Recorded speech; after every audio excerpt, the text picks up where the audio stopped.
The impact Florentino Perez has had on Real Madrid since becoming president has been truly remarkable. Despite the effects of the pandemic, the concerning decline of La Liga, and the rise of the Premier League, the club is financially in a great moment of strength and able to compete for the best players in the game.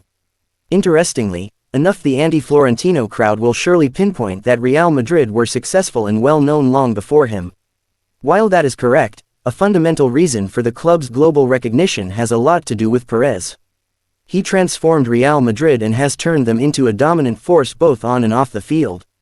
Something that can be seen whenever the club does its preseason tour is that Real Madrid fans turn out in large numbers, everywhere they go. With that in mind, how did Florentino Perez achieve this, and what were his methods for turning an already established club into a global force? We have divided this subject into 5 chapters. Chapter 1. The Galacticos era. As Florentino Perez has expressed on many occasions, the club was in a difficult situation when he took charge. Despite winning the Champions League in 1998 and 2000, Real Madrid were not bringing in the revenue they should have been generating nor had the global recognition they currently have. Not to mention the stadium was not exactly in the best condition, and needed to be desperately renovated. The situation was so serious that important players needed to be sold. When Florentino became president, he made growing the club's global image. His first Galactic signing was Barcelona icon Luis Figo. From there, Madrid continued the aggressive pursuit and signed Zinedine Zidane, Ronaldo, David Beckham, Michael Owen and Sergio Ramos. The club secured their 9th Champions League, and 2 league titles. The first Galactico era is considered to be synonymous with the presidency of Florentino Perez between 2000 to 2006, from the signing of Luis Figo in 2000, to the departure of Zinedine Zidane in 2006. If you are enjoying the video, please subscribe to the channel and click on the notification bell. Next, Chapter 2. Staying clear of divisive politics. As an institution, Real Madrid has done everything possible to avoid getting involved in any national or foreign political issues. When the Catalan nationalist movement occurred, the club was pressured by certain sectors to take a stand against this and even play with the Spanish flag on their jersey.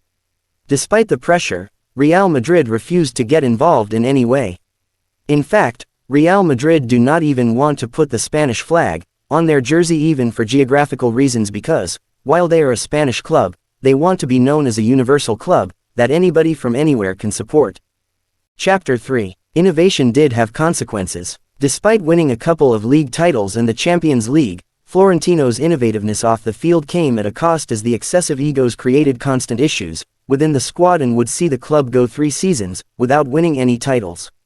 Tension constantly grew against him, which would lead to Florentino Perez's resignation in 2006. While things did not venture well on the field, he made a significant impact off it as Real Madrid were now generating significantly more revenue than before. Next up. Chapter 4. Evolution and criticizing fan base. The same way Florentino Perez mentioned that the club needed to evolve, he has also made sure to adapt and evolve himself. When he returned to the presidency in 2009, he did just that by bringing in his new version of Galacticos while combining it with other important signings that were not as intriguing, but important for the balance of the squad. He began going after not just the best players, but also the best managers. There are nearly 450 million Real Madrid fans worldwide and Madrid fans are really demanding, if you perform you are the king and if you don't well, lots of players got booed and criticized by fans. And Chapter 5. Transfer policy. The state-owned clubs like PSG and Manchester City changed the transfer market forever. PSG sent a message in 2017 to all of Europe, money was not a problem.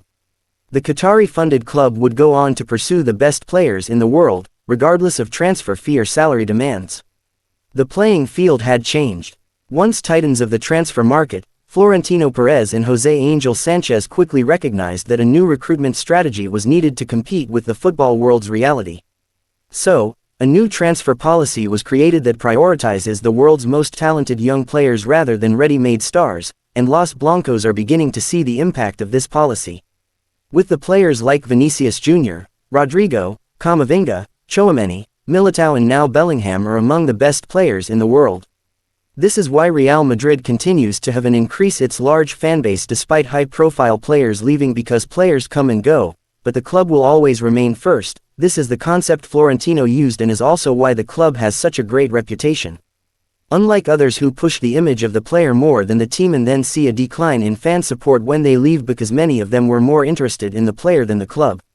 That's it for today. Thanks for watching.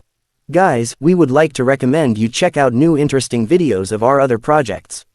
Click on them right now and enjoy watching. Thank you for your attention. Stay tuned for new releases on our channel.